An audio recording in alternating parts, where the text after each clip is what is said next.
Salut la communauté de coups critiques, c'est encore moi Pépé qui vient aujourd'hui vous présenter un jeu de rôle que j'ai en ma possession depuis un certain temps mais que je n'avais pas encore abordé sur la chaîne et je parle ici de Vaesen, un Nordic Horror Role-Playing Game.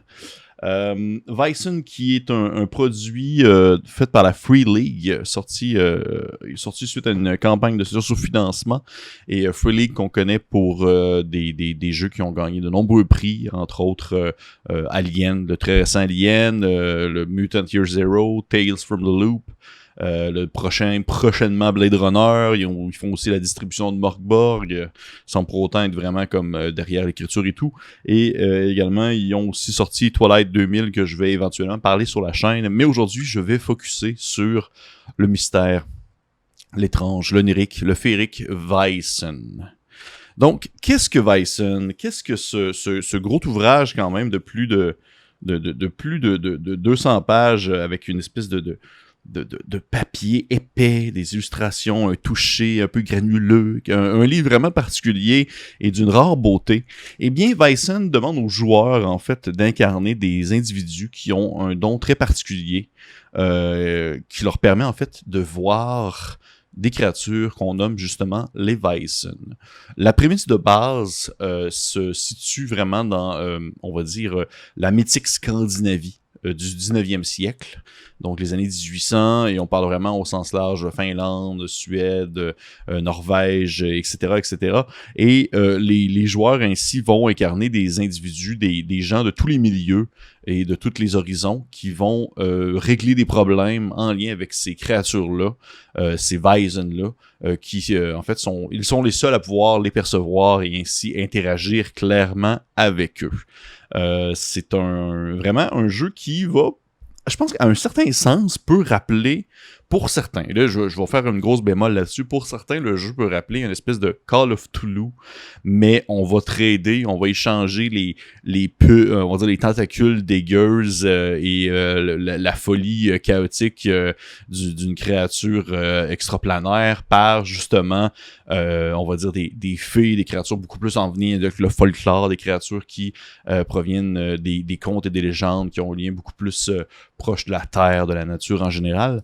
Et on va dire que c'est là où le grand clash se fait, mais il y a quelques thèmes qui reviennent, c'est-à-dire le contexte de vouloir mettre de l'avant plus un aspect, on va dire, intrigue, investigation, résolution de problèmes, au-delà des gros combats sauvages et armés. On est très loin du fantasy, on est aussi très loin du pulp, du Cthulhu Pulp. Ce n'est pas vraiment un jeu de combat acharné où les joueurs vont faire des prouesses martiennes incroyables. Bien non, ils sont quand même assez, on va dire, relativement assez fragiles. On parle donc ici de folklore, intrigue, relation entre l'homme vraiment et ce deuxième monde qui provient en fait de nos légendes et de notre folklore. Dans le contexte-ci, le folklore scandinave, surtout bien que les créatures se trouvant dans l'ouvrage peuvent aisément se transposer à d'autres types de folklore. Donc, c'est particulier parce que vraiment, c'est pas vraiment un concept de danger interplanétaire ou de fin du monde, mais bien plutôt un débalancement de deux univers et qui doivent cohabiter. Et c'est une prémisse que j'apprécie beaucoup parce que justement, on n'est pas nécessairement proche du contexte de juste se dire OK, on est dans une grosse quête, puis c'est la fin, puis faut comme se dépêcher à résoudre ça avant que professeur Flagapouette vire complètement fou. On dirait qu'il y a une certaine finesse qui est donnée à ce jeu-là, où justement on va vouloir résoudre des solutions, des problèmes sans nécessairement avoir recours à la violence, disons à la destruction de l'ennemi en soi. Et le livre en soi nous apporte de nombreux outils qui nous permettent de mettre de l'avant ce type d'ambiance-là. C'est-à-dire que lorsqu'on regarde à l'intérieur, au-delà des règles et au-delà de tout le système en soi, que je vais revenir dans quelques minutes, eh bien, les créatures qu'on peut apercevoir, on va dire la section bestiaire de l'ouvrage qui nous présente différents mythes qu'on peut connaître, qui sont très, on va dire, internationales à la manière du loup-garou, ou des choses qui sont très spécifiques aux légendes du Nord, comme par exemple le Spertus, que je ne connais pas.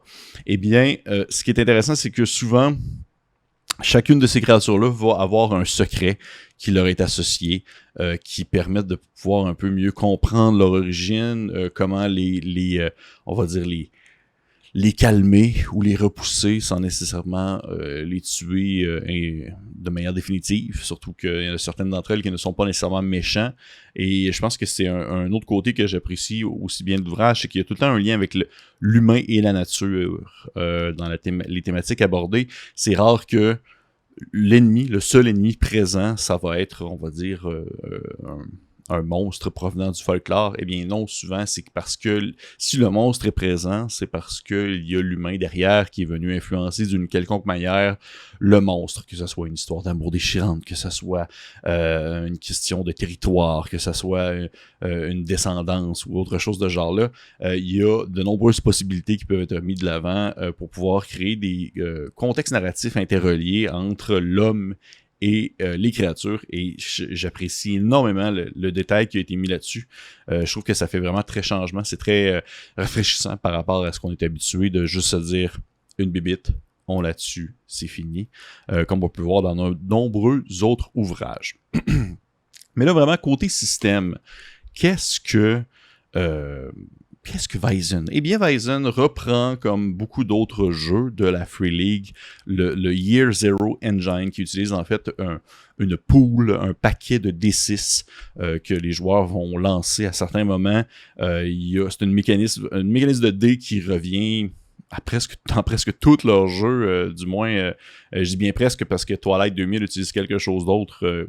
Je vais en revenir dans une autre critique, mais dans le contexte présent, il y a, dans le fond, vous avez des attributs, vous avez 4 attributs, vous avez 12 compétences qui ont des niveaux qui leur sont donnés, ainsi que les attributs, et lorsque vous devez faire un jet, eh bien, vous lancez on va dire l'attribut approprié, le nombre de dés qui équivaut à votre niveau d'attribut, ainsi qu'un nombre de dés approprié pour votre niveau de compétence que vous utilisez à ce moment-ci, que ce soit une espèce de déplacement silencieux ou pour mentir à quelqu'un ou autre, et vous lancez ce paquet de D6 en espérant avoir un 6. Et lorsque le 6 arrive, eh bien, c'est une réussite. Lorsque vous avez plusieurs 6, il est possible de déborder, de produire des effets supplémentaires qui peuvent aider à la situation. Et si jamais vous n'avez pas de 6, eh bien, vous avez toujours l'option de, on va dire, relancer vos dés, faire un espèce de petit gambling en espérant cette fois-ci avoir des 6. Mais attention, si vous avez des 1, eh bien, il va y avoir des effets, on va dire des effets secondaires désagréables à la situation. Et bien que c'est un jeu qui va justement être moins... Mutant Year Zero, qui utilisait aussi ce système-là, c'était un jeu de post-apocalyptique qui était très sur la survie, c'était très difficile, et quand t'avais un 1, c'était genre comme « Oh mon Dieu, je vais mourir dans quelques secondes ».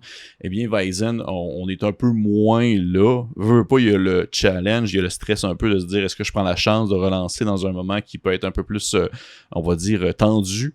Mais tout de même, il demeure quand même qu'il y a des répercussions, que ce soit des traumas, que ce soit un sombre secret qui peut être révélé et autre chose ainsi, parce que oui, la création de personnages vous demande d'avoir une certaine construction en lien avec votre background, en lien que vous ayez une motivation, votre fierté, qu'est-ce qui vous s'est passé dans votre passé pour que vous puissiez être maintenant en contact avec les Weizen, ces créatures-là.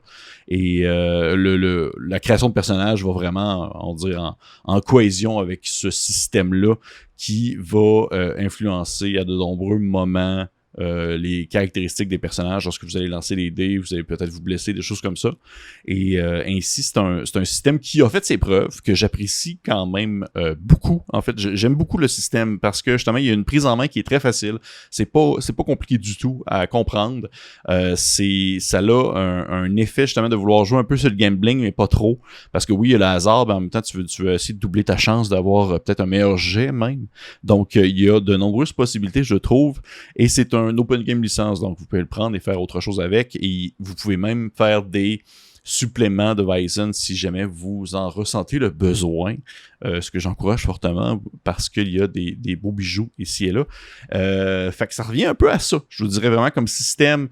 Bien sûr, vous avez classique, on va dire classique jeu de rôle tout de même qui prend en considération de nombreux éléments de votre vie de personnage, c'est-à-dire votre santé, on va dire votre équipement, vos armes et tout ça.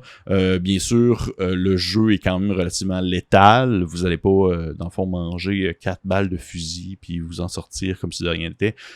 Comme plusieurs jeux de cette gamme-là, en fait, qui utilisent ce système-là, c'est tout de même très dangereux. Les combats peuvent être très courts et ils peuvent rapidement changer d'un côté comme de l'autre et avoir des effets on va dire, plutôt négatifs sur la cohésion de votre équipe et sur la survie de votre équipe même. Côté visuel, ce jeu-là est d'une beauté fatale, assez dangereuse, je vous l'assure. Je vais dire un seul nom. Je vais dire un nom, je m'excuse, je vais probablement le prononcer très mal, mais Johan Egerkrans. C'est le nom à se souvenir concernant l'art de Weizen. Le jeu a une direction artistique très, très, très évocative, qui reflète autant, je dirais, l'aspect historique des années 1800, ainsi que le mystérieux et incroyable d'une forêt profonde, obscure. C'est beau, c'est charmant, c'est inquiétant, mais à la fois intriguant. C'est un très, très, très beau jeu de rôle que j'ai pu voir et aucun autre jeu a vraiment ce type de visuel-là, ce type d'art-là qui est mis de l'avant. Un espèce de visuel léché avec une teinte, un vert, d'un noir, d'un blanc. C'est vraiment de toute beauté. Et chaque pièce qui prend, on va dire, une demi-page, une page complète, reflète vraiment cette espèce de sentiment-là de folklore, de boisé profond, de gens inquiets, des personnes qui font de leur mieux pour, on va dire, régler les situations en lien avec les hommes et les créatures de la nuit ou des boisés. Et au-delà d'être un bon jeu, c'est aussi un très beau jeu. C'est un très bel livre d'art. C'est très, très cool. Il y a une très belle cohésion. On est très loin de Gnoc, par exemple, je considère que c'est très beau aussi, sauf que là, c'est lancé un peu partout et tout ça. Non, Weizen, c'est très cadré, c'est très carré. Tu regardes des peintures, des illustrations, et juste pour ça, ça vaut vraiment la peine. C'est un fichu de beau livre à posséder. Et pour vrai, je n'ai rien à redire à ce niveau-là. Tout en couleur, pour vrai, bravo. Bravo Free League, bravo Monsieur Egerkrans. C'est tout à votre honneur rendu là.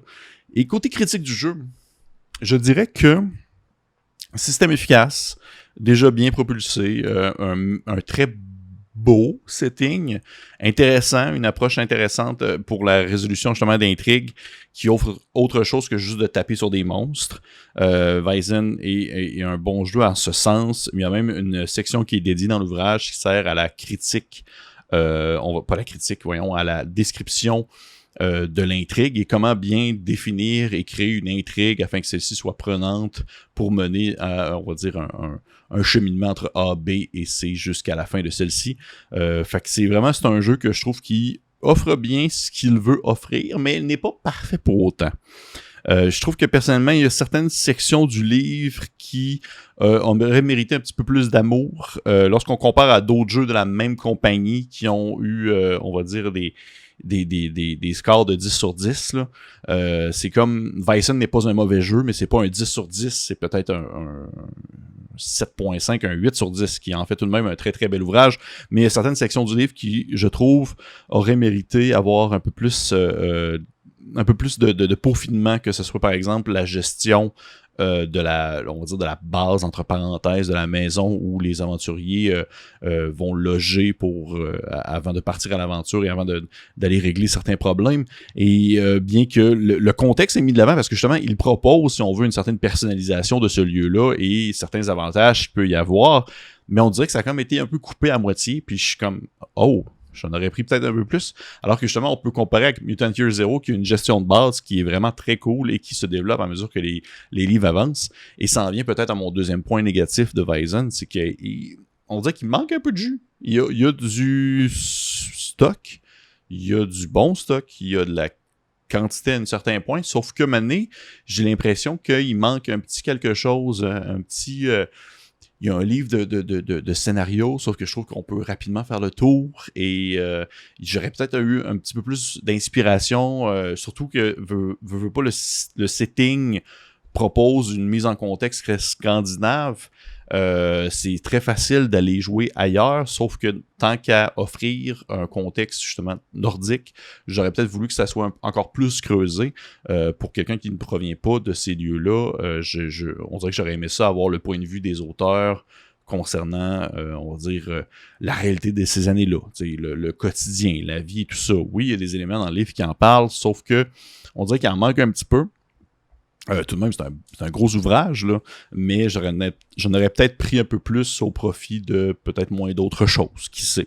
Mais tu sais, rendu là, c'est vraiment, je dirais que c'est pas des, excusez-moi l'anglicisme, là, on va dire des deal breakers, ça ne va pas briser l'amour que je peux porter pour ce jeu-là. Ça en demeure tout de même un très bon jeu qui possède ses quelques petits défauts, on va dire ces coins ronds qui ont été faits un peu rapidement. Et aussi une autre raison pourquoi est-ce que je trouvais pertinent de aujourd'hui vous présenter l'ouvrage, c'est parce que justement, je ne sais pas la date à laquelle va sortir cette vidéo, mais il y a présentement, pas présentement, mais prochainement, ou peut-être même présentement, selon quand est-ce que vous l'écoutez, il va y avoir un nouveau Kickstarter qui va sortir, qui va proposer en fait 2 nouveaux ouvrages pour Weizen, et qui va cette fois-ci explorer les terres mythiques de la Grande-Bretagne et de l'Irlande. Et là, ça, sans nécessairement dire que c'est plus peaufiné que la Scandinavie, il y a un référent que je trouve plus facile à faire à ce moment-là, et ça ne fait que ouvrir plus de possibilités. Et j'ai hâte de voir comment est-ce qu'ils vont prendre cette mise en contexte-là et l'adapter dans le contexte du jeu. Moi, je vois une très belle possibilité sur le long terme de voir d'autres lieux ainsi explorés selon, on va dire, la volonté des créateurs du jeu. Et c'est pour ça que je trouve que pour l'instant, il manque un petit peu de quelque chose. Il manque un peu de jus à cet ouvrage-là, mais qu'au final, avec le temps, il va y avoir des nouvelles gammes, des nouveaux livres, des suppléments qui vont sortir, qui vont permettre d'avoir un tout un peu plus cohérent, un peu plus touffu.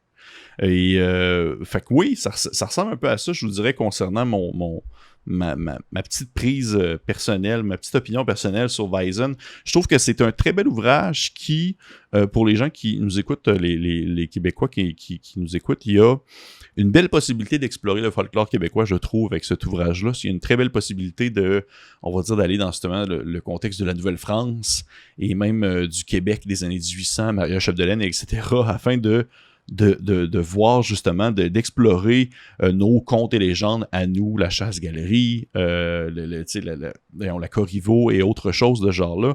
Je trouve que Weizen a cet esprit-là folklorique, très rigodon, c'est très ceinture fléchée et violon, et je trouve que ça peut, je pense du moins que le jeu peut être facilement pris en main et adapté avec des aventures se déroulant dans notre Québec d'antan.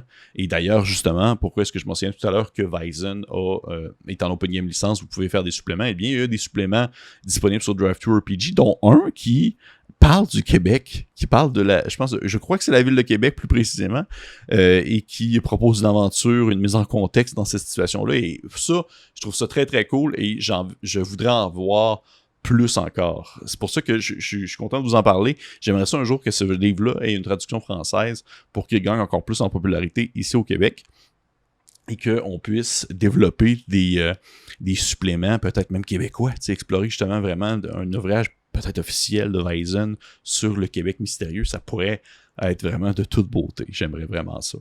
Donc, ça ressemble un peu à ça. J'espère que vous avez apprécié. C'était mon petit point de vue sur Weizen. Si vous êtes curieux, je vous conseille de fortement aller voir sur soit DriveThru RPG pour le PDF, ou si le livre physique se trouve à l'imaginaire, il y a aussi les dés qui sont disponibles, un écran, ainsi qu'un supplément de scénarios qui sont très cool. Que j'ai lu. Je n'ai pas fait jouer. Les scénarios que j'ai fait jouer de Weizen, c'était mes scénarios de moi, mais j'ai eu des très bons commentaires concernant la petite compilation de scénarios officiels. Et si jamais vous avez apprécié, je vous conseille fortement de liker cette vidéo, de la partager, de la présenter à d'autres gens, peut-être, des personnes qui pourraient être intéressées par ce jeu, et de répandre la bonne nouvelle sur Weizen, ainsi que peut-être sur Coup Critique, qui sait. Et si vous n'êtes pas abonné, je vous encourage à le faire aussi. Merci beaucoup. Fait que plus sérieusement, merci encore, et on se dit à la prochaine.